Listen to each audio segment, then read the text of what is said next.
હા વસંતભાઈ, હાજી. હા કોણ બોલો? વસંતભાઈ બોલો છો?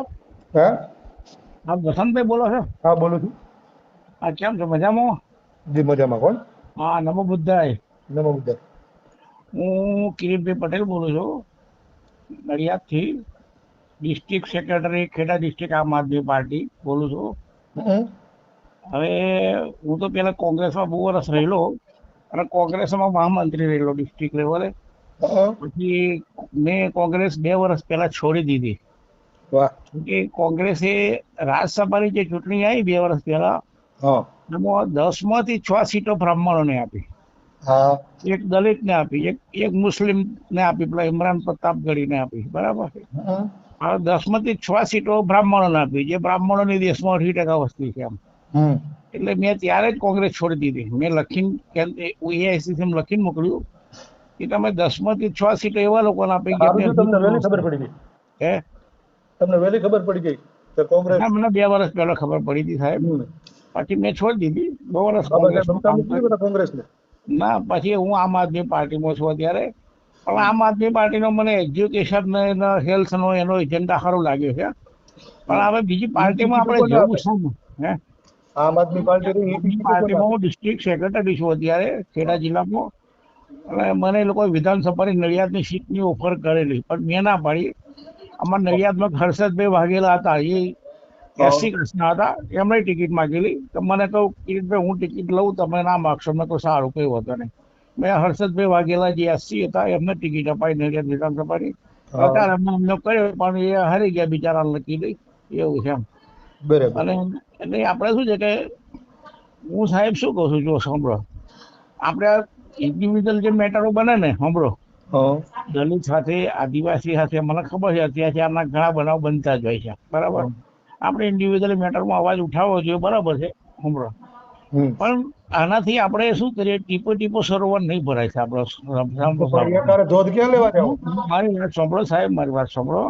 હા હું પોતે સાંભળો એવું વિચારું છું કે દેશમાં સૌથી વધુ વસ્તી એસટી ઓબીસી માઇનોરિટીની છે, બરાબર. હમ. 85% વસ્તી છે, બરાબર. અત્યારે તમે જુઓ 2.5% અને 5% વસ્તી વાળા લોકો સત્તા પર ચડી બેઠા છે. હમ. હિન્દુત્વનો મુદ્દો ઉભો કર્યો, બરાબર. 80% પ્રજાને 20% મુસ્લિમોનો ડર બતાવ્યો. પંચલાલ એક વાત કહું? હા હા, બોલો કેટલા સાહેબ, બોલો. કેટલા વર્ષ કોંગ્રેસમાં આપ્યા? હું કોંગ્રેસમાં તો લગભગ બહુ વર્ષ રહ્યો, લગભગ 87 થી હતો એમ, તો બહુ ત્યારે વર્ષ તમને રહ્યો. એજન્ડા યાદ નહોતો? હું સાહેબ શું કહું છું, અમે પણ સુધરામાં જઈએ છીએ, સાંભળો. હા પણ તમે કે શુદ્રમાં તમને મનુવાદી ખબર વણ છે, વ્યવસ્થા પણ ત્યારે મુજબ, તમને એજન્ડા કેમ યાદ નહોતો? મનુવાદી વણ વ્યવસ્થા મુજબ અમે પટેલો પણ સુધરામાં જઈએ છીએ. અને લગભગ 150 વર્ષ પહેલા આ મનુવાદી લોકો અમારા બાપ દાદા હાથે પેલું વાભણ છે જેવું જ વર્તન કરતા હતા. આ તો અમારા લોકો જરા સુખી થયા એટલે એ લોકો અમને સવર્ણ ગણવા લાગ્યા. અને અમને એમ કહેવા લાગ્યા કે તમે સુધરા નહીં, તમે સવર્ણ છો. હવે સવર્ણમાં તો કોઈ શબ્દ કોઈ ગ્રંથમાં છે જ નહીં, સાંભળો એમ. પણ આમ મનુવાદીએ શબ્દ ઉભો કરી દીધો એમ, એવું એમ. હમ. કારણ કે અમે પણ સુધરે છીએ, કારણ કે આ લોકોને ડર એ લાગ્યો કે જો પટેલો એસસી એસટી ભેગા ભળી જશે તો આપણું રાજ નહીં આવે. એટલે પટેલોને જો આ બાજુ રાખવા હોય તો એસસી એસટી થી જુદા રાખવા પડે, એટલે અમને સવર્ણ કહી તો દઈએ એમ. તમારા કાંતિલાલ પહેલી લડાઈ તમારે એ લડવી પડે હું કે તો તમે કહું છું, તમારા તમારા સમાજમાં જાઓ. પટેલોને કહું છું જ. સાંભળો હું તો સાંભળો મારી વાત સાંભળો. હમ. તમે પેલા તમારા સમાજમાં જઈ અને એને સમજાવો કે ભાઈ આપણે હું તો એસસી એસટી ઓબીસી નો જે વિરોધ કર્યો અમારા છે એ ખોટો સમાજના કર્યો છે, લોકોને આપણે ભેગા સમજાવું ભરીએ. છું. અમારા સમાજના લોકોને સમજાવું છું, અમુક અંશે સફળ બી થયો છું. આ કામ બહુ આપણે ધારીએ એટલું સહેલું નહીં, ઘણું અઘરું છે, બરાબર છે. કારણ કે મેન્ટાલિટી એવી ઘૂસી ગઈ છે ને, જો સાંભળો, હા. ઓબીસી થી પછાતમાં આવે, બરાબર. ઓબીસી વાળા મારા બેટા એસસી ને પછાત સમજતા હોય, સમજ્યા તમે? એસસી ની જોડે બેહવા તૈયાર ના થાય. આ હમ. લોકો જે મનુવાદી એટલી સજ્જડ જાતિવાદના મૂળિયા ઊંડા ગાળી દીધા છે ને, એટલે હું પટેલોને કહું છું કે આપણે સુધરામાં આવીએ. તો એ અમારા પટેલો શું કે આપણે, તમે આવું કહીને આપણા સમાજનું અપમાન કરો છો. મેં કોઈ અપમાન નહીં કરતો, હું સાચું કહું છું. અને શુદ્ર તરીકે ગણાવવું એ કોઈ પાપ નહીં. આપણે ચોરી કરવી કે બળાત્કાર કરવું એ પાપ છે, જવાનું આ નથી. કોઈ પાપ નહીં એમ, બરાબર. હવે સાહેબ શું છે કે આપણે એસસી એસટી ઓબીસી નો સંગઠિત કરો. હું તમને કહું છું, અત્યારે અમે અઢી અમારું કામ ટકા કરીએ જ છે સાહેબ. 2.5% વસ્તી વાળા લોકો અત્યારે રાજ સત્તાનું વ્યવસ્થા તંત્ર પર કબજો કરીને બેઠા છે, સાંભળો. તો આપણે એસસી એસટી ઓબીસી નો, સાંભળો, રાજ સત્તા તંત્ર અને વ્યવસ્થા તંત્ર અને ન્યાય તંત્ર ઉપર કબજો આવે એ માટે આપણે કોશિશ કરીએ, સંગઠિત કરીએ. જો સુધી સાચા એસસી ઓબીસી ના હિતેચ્છુ સાચા લોકોનો કબજો નહીં આવે, બરાબર છે, રાજ સત્તા તંત્ર ઉપર, તો સુધી એસસી એસટી ઓબીસી નું ભલું નહીં થઈ શકે એમ. અને બીજું કે હિન્દુત્વનું તો આપ સાચું નહીં મળે, સૌથી વધુ ભૂત સવાર આ ઓબીસી ના માણસ પર સવાર થયેલું છે. આ તમે માતાજીના પગપાળા સંઘો જુઓ, બધું જુઓ ને, કાવડ યાત્રા જો, આપણે ગુજરાતમાં કાવડ યાત્રા નહીં પણ યુપી બિહારમાં આપણે માતા તમે એવડો વર્ગ ઉભો કર્યો છે કે જે અમારી ભેગો ઉભો રહીને એમ કે ભાઈ અમે શુદ્ર છીએ અને અમે એસટી એસટી નો વિરોધ નહીં કરીએ. હા, હું તો તૈયાર જ છું, પણ આપણે તમારી જરૂર, તમે જે વર્ગ ઉભો કર્યો ને એની જરૂર. વસંતભાઈ, આપણે શું છે કે ગુજરાતમાં આ માતાજીના પગપાળા સંઘો જાય છે ને, હમણાં એમાં સૌથી વધુ ઓબીસી સમાજના લોકો છે. કેમ કે તમે જે વાત કરો છો ને, જેથી સમજણ પડી ને તેથી ઈ જ લડાઈઓ લડીએ છીએ. બરાબર. તમે જે તમારા પોતાની મહેનત થી એક વર્ગ ઉભો કર્યો હોય કે અમે એસસી એસટી નો વિરોધ નહીં કરીએ, એવો વર્ગ મને આપો એટલે આપણે બધા ભેગા થઈને ગાંધીનગર જઈએ. બરાબર. બાકી વર્ગ છે, અમુક પટેલો સમજ્યા છે. હવે અમુક એટલે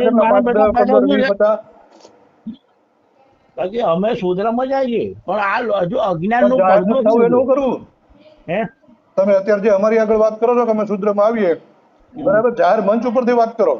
હું જાહેર મંચ ઉપરથી બોલેલો છું, ફેસબુક પર પોસ્ટર મૂકેલી છે, મેં પોસ્ટર મૂકેલી છે કે અમે પાટીદારો સુધરામાં જઈએ અને એસસી એસટી ઓબીસી સમાજના લોકો અમારા સુધરા ભાઈઓ જ છે.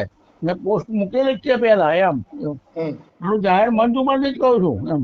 અને અમારા ગામના બધા પટેલોને બધાને કહું છું કે આપણે ધર્મનું ભૂત આપણે પાટીદારોનું બહુ સવાર થયેલું છે અને ધર્મગુરુ કથાકારો આપણું શોષણ કરે છે. હું તો એમ જ કહું છું, તમારા પાટીદારોના બૈરોને ઘરમાં બેસીને આ ભાજપની સરકારે દંડા મારી આબરૂ લીધી, એટલે કયો કથાકાર બોલ્યો તો? આ જિગ્નેશ દાદા કે રામલા મુરારી બાપુ કે રમેશભાઈ ઓઝા, કયો કથાકાર બોલેલો કે ભાજપની સરકારે ઘરમાં ઘૂસીને પાટીદારની મહિલાઓને મારે ખોટું કર્યું? કયો કથાકાર બોલેલો? હું કહું છું, જે રોડ પર જે પાટીદારો તોફાન કર્યું, તોફાન ના કરવું જોઈએ, કાયદો હાથમાં ના લેવો જોઈએ, બરાબર છે.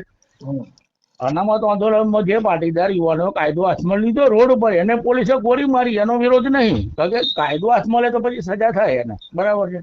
પણ જે પાટીદાર મહિલાઓ ઘરમાં બેઠેલી નિર્દોષ હતી, શાંતિથી બેઠેલી, એમનો કોઈ વોક ગુનો નતો, એમને ઘરમાં પહેરીને એમને દમન ગુજારવાનો શું અર્થ છે? એવી નિર્દોષ મહિલાઓ પર કેવું થાય ખબર છે કાંતિલાલભાઈ? ઓલી કહેવત જેવું થાય કે હુકા ભેગું લીલું બળે. ના, એ તો આ લોકોનો વાડા જ હતો. હમણાં તમે મહિલાઓ બધા મારો, પોલીસ જો હમણાં કાયદાનો પોતાની રીતે અમલ કરતી નહીં, આ લોકોની સરકાર આવ્યા પછી સત્તામાં બેઠેલા લોકો પ્રમાણના હુકમ પ્રમાણે જ ચાલતી હોય છે.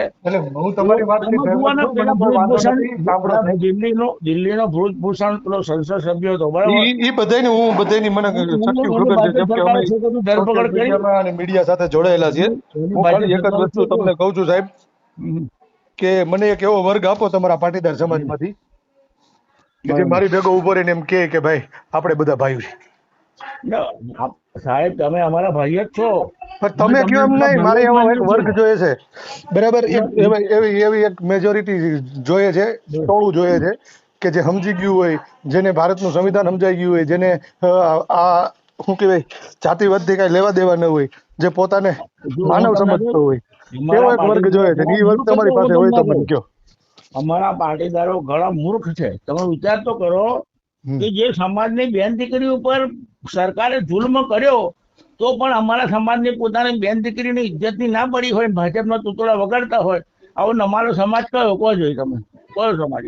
અમારો સમાજ નરો નમાલો અને નરો મૂર્ખ સમાજ છે. તમે લખી રાખો, વિશ્વમાં પાટીદાર સમાજ જ એવો છે જેને પોતાની બેન દીકરીની ઇજ્જતની નહીં પડી, અને સૌથી મોટો મૂર્ખ સમાજ છે.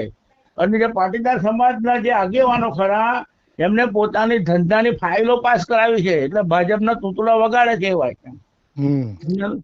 એ લોકોએ ઉમિયા ધામને ભાજપા ધામ બનાવી દીધું, સમજ્યા તમે? એટલે આ લોકો બધા ભાજપ પાટીદાર સમાજના જે આગેવાનો ખરા ને, એ ભાજપના દલાલો છે અને પાટીદાર સમાજના ગદ્દારો છે. પણ અમારી મૂર્ખ પાટીદાર પ્રજા એ લોકોને ઓળખી નહીં શકતી એમ.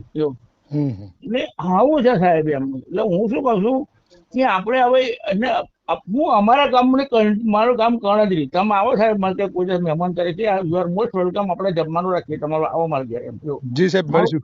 મારું કણજરી ગામ નડિયાદ તાલુકાનું, ખુદ મારા ગામમાં બહુ મોટો રોહિત વસ્તુ ભણી છે, હરિજન વાસ છે. અત્યારે હરિજન વગાડું તો બોર્ડ માર્યું છે, પણ દલિતોનો બહુ મોટો એરિયા છે, ફરીએ છે અમારા ગામની અમારા ગામમાં. એમાં મગનભાઈ રોહિત કરીને મારા નાનપણના ભાઈબંધ છે, મારા સાથે ભણેલા એમ. બરાબર. આજે એ દલિતો તમે જુઓ ને તો દર ચૈત્ર મહિનો આવે ને ઈ તો અમારે તકલીફો છે જ, અને ઈ તકલીફો માટે અમે ચૈત્ર મહિનામાં આ દલિત સમાજના લોકો એમના મોહલ્લામાં યજ્ઞ કરે છે, 8 થી 10,000 ઈ વિષય આખો અત્યારે અલગ છે. હું એમ લોકોને કહું છું કે તમે યજ્ઞ કરો છો, 10,000 રૂપિયા બગાડો છો, તમને શું મળે છે આનાથી? એક ના કિરીટભાઈ, આ તો કઈ રામના નામે વર્ષોથી કરીએ છીએ, એમ કોઈ છોડી દો ને આ પૈસા ન કરતો બગાડ્યા કરતો.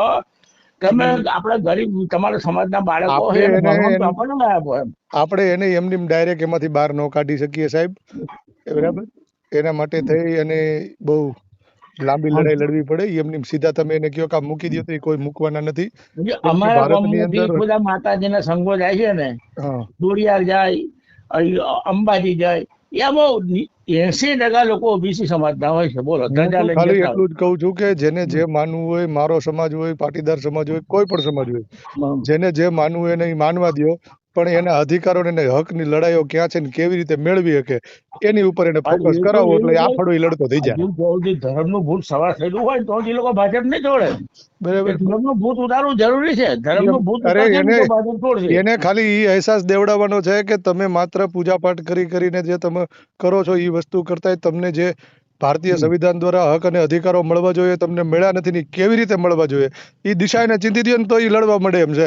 પણ આપણે એ દિશા ચિંતા જ નથી. આપણે જે સીધો ફોટો પકડી કે માતાજી ખોટી મૂકી દે. વસંતભાઈ સાહેબ, હું તમને વાત કહું, છોટાઉદેપુરના ગરીબ રાઠવા પરિવારના એક ભાઈ હતા, રાઠવા, હમણાં શંકરભાઈ રાઠવા, આદિવાસી રાઠવા, ગરીબ, ભણ્યા, એમને સરકારી નોકરી મળી, સારું કમાયા. અમારા ગામમાં જઈને આણંદમાં નોકરી હતી તો અમારા ગામમાં મકાન બનાવ્યું, આપણે અહીં રહેવા લાગ્યા, આખી ઇન્ડિયા અહીં કાઢી.